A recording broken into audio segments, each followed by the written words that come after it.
सर्वत्र गोविन्दनामसङ्कीर्तनं गोविन्द गोविन्द। नारायण अखिलगुरो भगवन्नमस्ते। भक्तिप्रार्थना। पठन्तो नामानि प्रमदभरसिन्धौ निपतिताः स्मरन्तो रूपं ते वरदकथयन्तो गुणकथाः चरन्तो ये भक्ताः त्वयि खलु रमन्ते परममून् अहं धन्यान् मन्ये समधिगत सर्वाभिलषितान्। गदक्लिष्टं कष्टं तव चरणसेवारसभरेऽपि अनासक्तं चित्तं भवति बत विष्णो कुरु दयाम्। भवत्पादाम्भोज स्मरणरसिको नाम निवहान् अहं गायं गायं कुहचन विवत्स्यामि विजने। कृपा ते जाता चेत् किमिव न हि लभ्यं तनुभृतां मदीयक्लेशौघ प्रशमनदशा नाम कियती।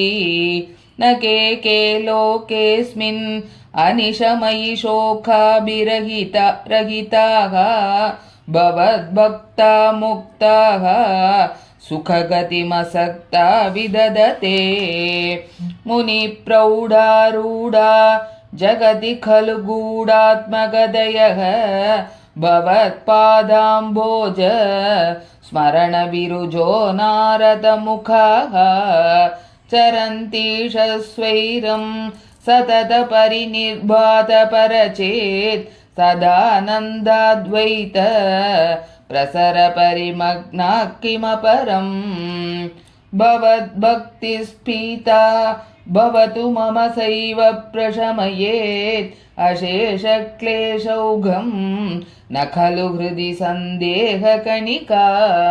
न चेद्यासस्योक्तिः तव च वचनं नैकमवचो भवेन्मिथ्यारथ्या पुरुषवचनप्रायमखिलम्। भवद्भक्तिस्तावत् प्रमुखमधुरा त्वद्गुणरसात् किमप्यारूढा चेत् अखिलपरितापप्रशमनी। पुनश्चान्ते स्वान्ते विमलपरिबोधोदयमिलन् महानन्दाद्वैतं दिशति किमतः प्रात्यमपरम्। विधूय क्लेशान् मे कुरु चरणयुग्मं धृतरसं भवेत् क्षेत्रप्राप्तौ करमपि च ते पूजनविधौ। भवन्मूर्त्या लोके नयनमतते पादतुलसी परिघ्राणे घ्राणं श्रवणमपि ते चारुचरिते। प्रभूताधिव्याधि प्रसभचलिते मामकहृदि त्वदीयं तद्रूपं परमरसचिद्रूपमुदीयात्। उदञ्चत् रोमाञ्चो गलित बहु अश्राश्रुनिवहो यथा विस्मर्यासं दुरुपशमपीडा परिभवान्।